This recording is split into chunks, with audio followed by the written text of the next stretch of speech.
People think that because I run, I must live a healthy lifestyle. Oh no, no, no. I run so that I can abuse my body in other ways. It's about achieving the perfect equilibrium between fitness and hedonism. And I have developed a belief, a grand theory, a dream, that raving is healthier than running. It sounds crazy, but is it? If you've ever thrown shapes on the dance floor for 6 hours and walked home at 6 AM, exhausted, dreaming nothing more than bed, you know how tiring raving can be. A bit like running. And I know what you're thinking, that this guy's brain cells are victim of both of these activities. So this is the experiment, a simple one. I've grinded through the week and I've made it to Friday. And as every self-respecting 20-something will know, that's time to go out. And tonight, I'm going to see the one and only Delta Heavy. Now if you don't know what drum and bass is, listen to this clip.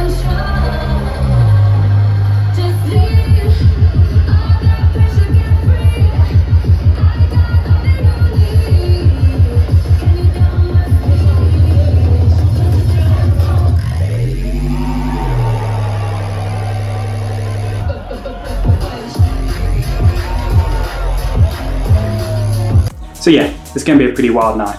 And I'm going to wear little G and record the whole night from start to finish. And tomorrow, I'm going to run the same amount of time that I rave for and compare the most important stats to really understand, scientifically, without bias, what is healthier, raving or running. How crazy am I? It's time to find out.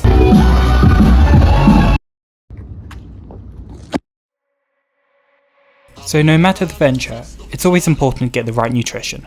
So I picked up some hydration, but I still needed some carbs. So I headed to an almighty institution for Melbournians, Shanghai Village, where BYO booze and incredible dumplings come together and come into you. Wait, that didn't really sound right. We followed this with some more hydration and even found ourselves in, well, not entirely sure how to describe it.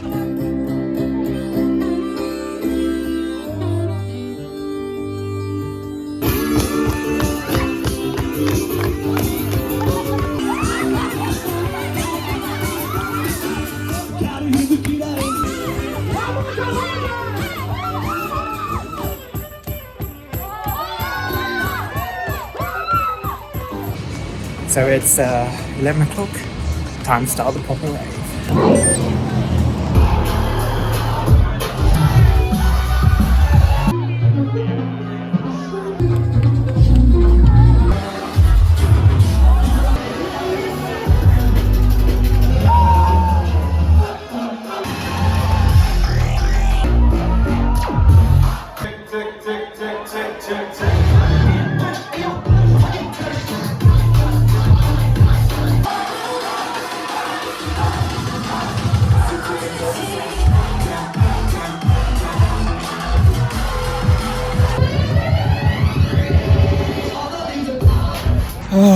And there we go, that's a wrap, that's the night.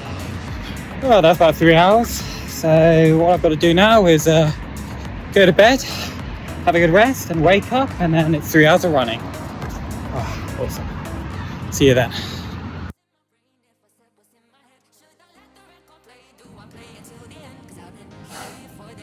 Alrighty, let's go. Have you ever really thought about how self-destructive your mind is? I'm a few kilometers in now and starting to feel quite good, but I'll be honest, I left the flat an hour later than I planned to, purely because I couldn't really be bothered, I didn't want to. The idea of doing this run, as per usual, is a lot worse than actually doing it. But at least I guess once you realise that, you can kind of use it to remind yourself whenever you're not looking forward to something that might actually be quite fun. Alrighty, so that's 10k in, so that's a third. Feels good. Feels like exactly the detox I needed. And it's funny how sometimes the thing you want to do least is the one thing that you really need to do. Yeah, I can just feel all the substances leaving my body. I feel good. Halfway now.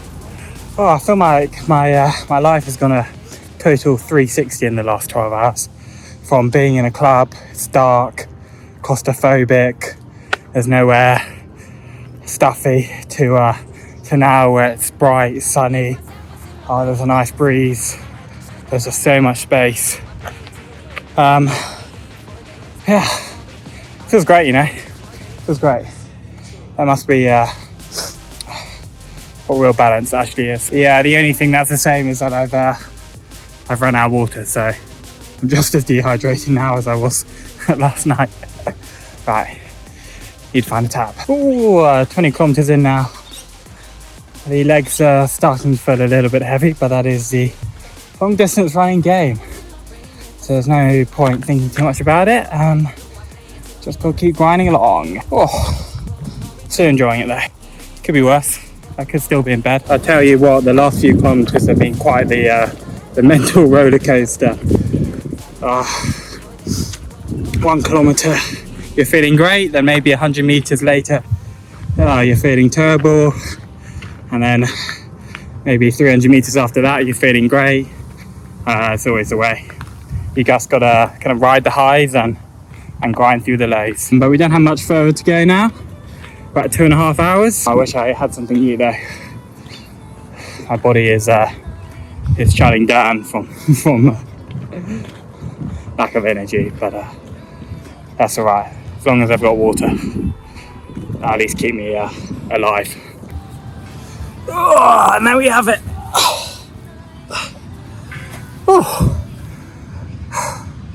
Oh, what a wild 24 hours. I must admit, it's a strange mix of feelings. Mentally, I feel quite fresh and in harmony. Physically, I'm exhausted.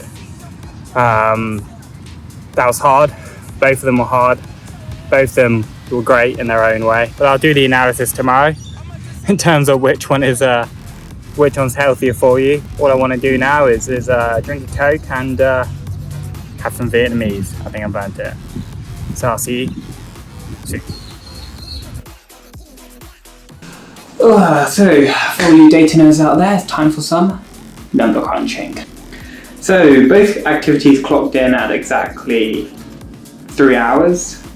In terms of distance covered, running was really the clear winner, covering 3 times more ground. No surprises there. What's fascinating though is how similar the average heart rates were between the two activities. See?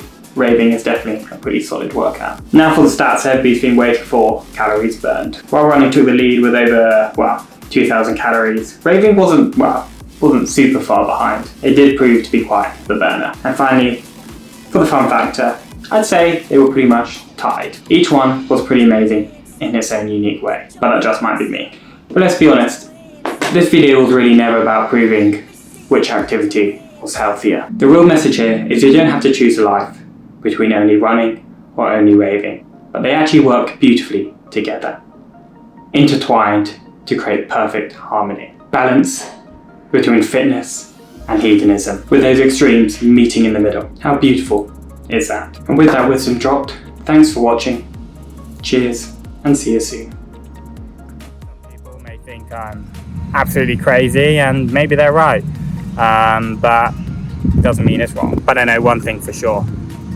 If I was still lazing around back in the flat, I wouldn't feel as good as I feel now.